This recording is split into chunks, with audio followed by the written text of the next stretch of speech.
turn it up. No, I was muting it. I said had a scary movie in the background. Copyright infringement. Like shit. You ready, nigga? Yeah, I'm ready. Real Mind Design Head. Bad guy. Big bad. Big bad guy. 3, 2, 1. So we here today. We're gonna do some questions with Big Bad Guy. You know, about the music industry. So just let me know where you see your music and your sound. Where you think your music and your sound at. I'll be honest with you, the rap industry right now is so highly competitive, and that's where I feel like my sound originates, is in the spirit of competition. All the great legends, Jay-Z, even just the underground lyricists like Royce the 5'9", they all compare rap to a sport. It is a deep sport-like concept, or as we've talked a lot about this gladiator concept, and hip-hop and rap in general is this gladiator concept and this gladiator sport of where it's blood only. There can't be two, there can only be one at the top. Yeah, same thing that's going on in boxing right now. Agreed. So you have one person who can be the super champion of hip hop. Who the fuck is it gonna be? You know? And that is where the sound has to stay, in that competitive area. Aside from the personal emotion that I put into it, I have to understand how people are going to translate it. And that's where the business comes into it. So yeah, I can make music all day, and it could be original, it could be as creative as I want to, but are the people going to want to listen to it? So my sound is less personal these days and more about, all right, well, what can I give to the people who want to listen? What parts of myself do the people want to hear about? And that's all it is. And then once I mastered that, once I extrapolate what I feel the fans want to hear about, even if it's just a topic about my life or what age in my life y'all want to hear about or what might be entertaining to y'all, then I'll get to expanding on it, and I can formulate how creative I want to be about the topic or the sound or situation at hand. All right, so what you think in your latest work that you is embodying all that? Like what you see as far as your... So the latest project is OHNO It's Dark 3. Yeah. Number 3. I'm on my 3rd project in this mixtape series, and the latest is an EP. So the goal for the project was consistency. The first 2 OHNO It's Dark tapes in the series were immaculate. It was some of my best lyricism. However, I didn't have the funding and the budget to cover the full vision. So the vision created, the creativity and the art was there, but the fucking production value was low. And I got better. So number 1 was this way. OHNO It's Dark 2, Dark. I improved. And then I feel like, okay, I knew exactly what I wanted from 3. So I invested everything I had. Every penny. I didn't have the money that I needed, but I made the money. It came from nowhere.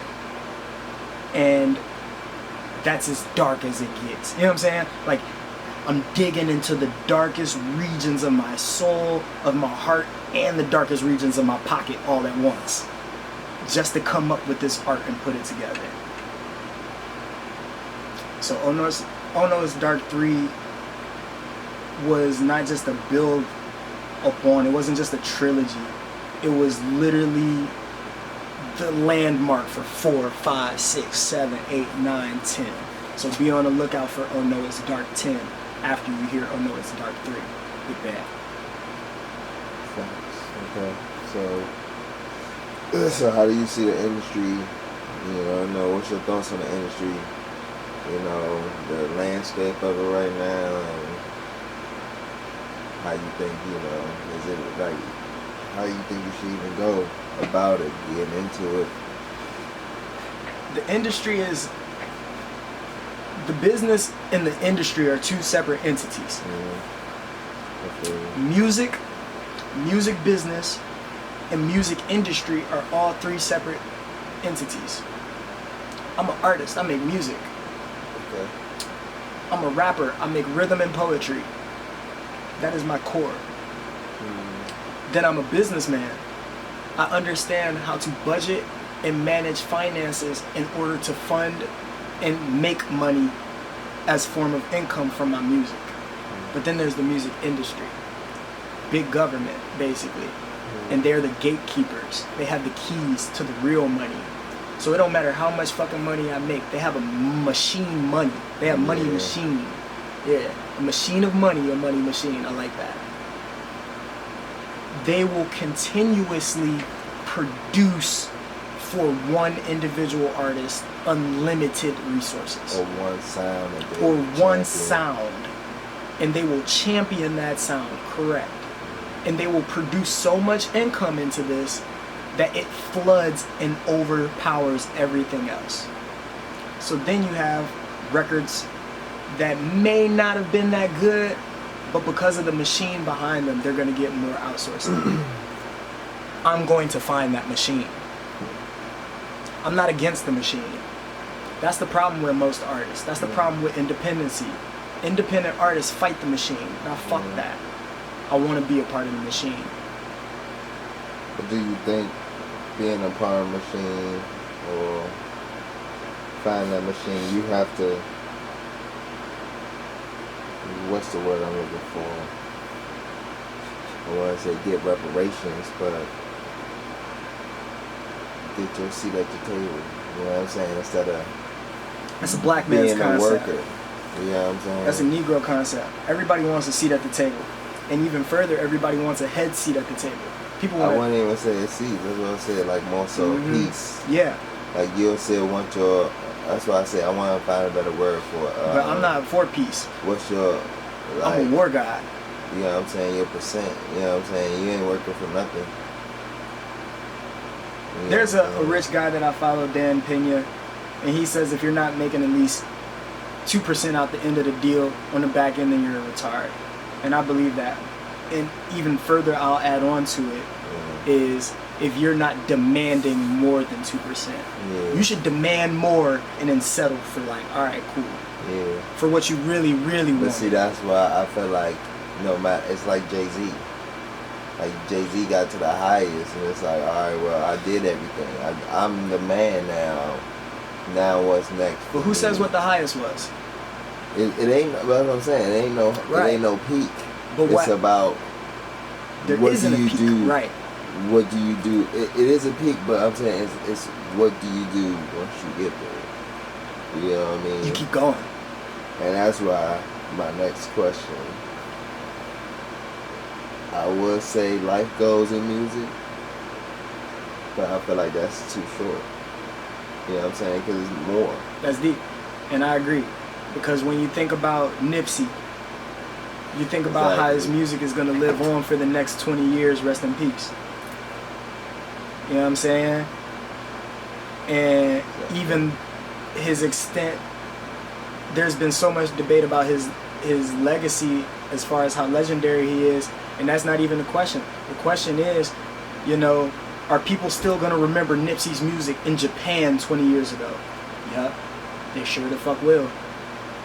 Are Japanese people starting Crip gangs because of Nipsey? Yeah, they really are.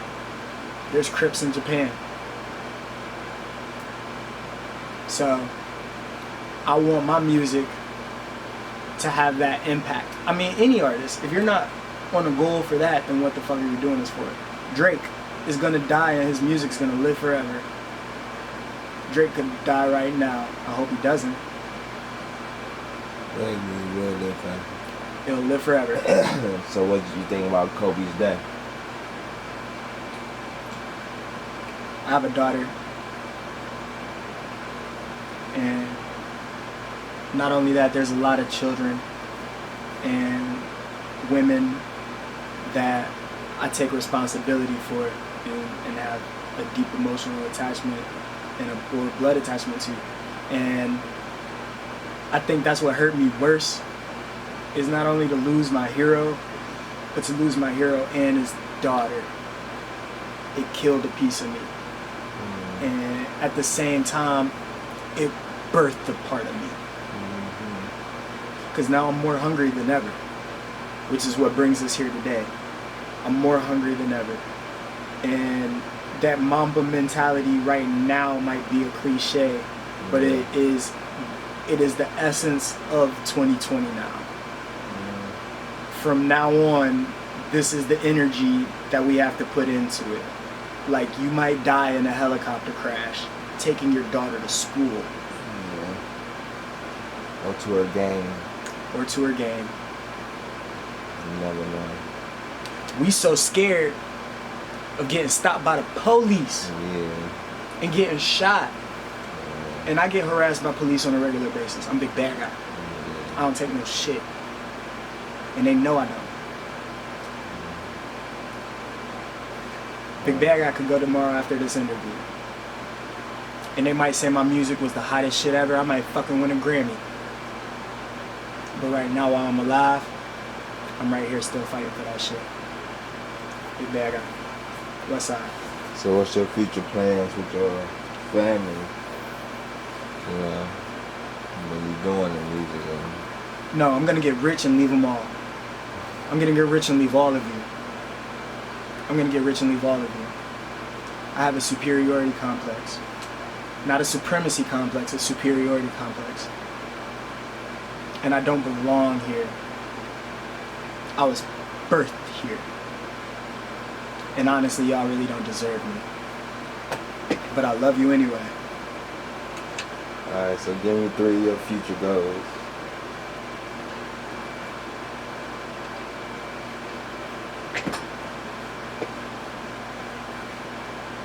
I want 1 million songs recorded.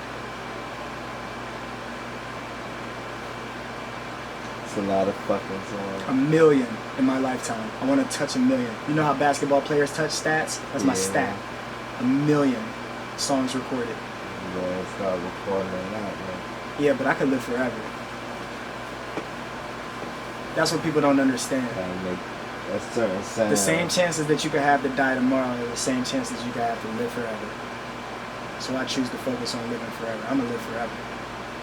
That way when I do die tomorrow, my shit will be just as legendary. I gotta put that same energy into it. I have to. And I think that's what Kobe made us realize today, is that everything is live or die. Everything. Everything. But see, yeah, I feel like we've been living like that our whole life until we get to adult and we get to working. But we were lied to. Yeah, we were lied to. Yeah. Everyone, all of us were lied to for so long. And we're still being lied to all the fucking time. So the truth tellers are the rappers and the singers and the artists. Honestly, I'll be 100% right now. It's not the music that's at the forefront of the Renaissance right now. It's the artists who paint and draw and sculpt who are at the forefront of the Renaissance. Right. We will get back in touch with our own ownership when we leave their money alone. But I am not here to help people realize the truth. I am here to tell the truth. And if they realize it or not is not my fucking problem. I'm just here to tell it. Like I said, with all that stuff, it's more economic based problem for us that we just gotta reclaim. You know what I mean? Yes. Like, even if we became our own, you know, barter system between us. But niggas don't trust niggas. Yeah, but that's what I'm saying. But it's that. I feel like we need to build that. I'm gonna cut this out. Big bad. But insurance. West side. Black insurance. That might be another thing we can get into. You get what I'm saying? You know who needs insurance? Strippers. That's what I'm saying. But let's get back into it. Fucking Big bad. label or no label? Yes, label. Sign me. Where the contract at? I'ma read it. And my lawyer gonna read it. What's the lowest you I'ma would sign sign it. for? $200,000. Big Bad Guy is signing right now for $200,000 for 2020. If you wait till 2021, the price goes up. I promise you. I promise you. If you wait till 2021, I'm not signing for less than $500,000. Alright. What class you want? Everybody. I do. I want to work with everybody. I never what's believed the in main it. top 3? Oh man, Future Yeah. is a number one. It's the headbanger. Yeah, I have to, and not to say that he's my number one in that listing, but just to say that in a collaboration effort, I feel like that's who my mind would link with first. Niggas here understand. Yeah, and I'll give you another one that's probably unanticipated is NBA YoungBoy. Mm-hmm. He's one of the rappers in the emergence generation that kind of fills the gap between the old and the young. I was gonna say him or Kevin Gates. I feel like Kevin Gates wouldn't take me serious. Yeah. Because I've never been to jail. Yeah. Well, I've been to jail, but I've never been to prison. Yeah, but I feel like I don't think he'd take me serious. you might feel like He that has a only different- because of that, but I feel like he will understand and For sure, he would respect me respect that. because he respects. He has a. That's the thing about certain powerful black men. They have so much respect for themselves that they don't need to do anything to try and intimidate or anything like that. They just are who they are. Yeah. Neither of us would be intimidated by each other, Yeah. but and then we would mutually have a respect. But I don't think he would take me nearly as serious as if he would like let's say a Dave East, Meek Mill. You know what I'm saying? Who, you know what I mean? They sold crack, cocaine in the streets and stopped and gave it all up for rap and openly admitted it. Yeah, but And made a career out. anybody would do that when they got the bag. You know what I'm saying? Yeah, facts. Yeah, when You you know get the what I'm bag, saying? it's different. You can Yeah. once you got the bag, you can say whatever you want. Yeah, it's the same thing. Like, I feel like if But what if you don't have the bag? What if you take your power back and you still say whatever you want when you don't have the bag?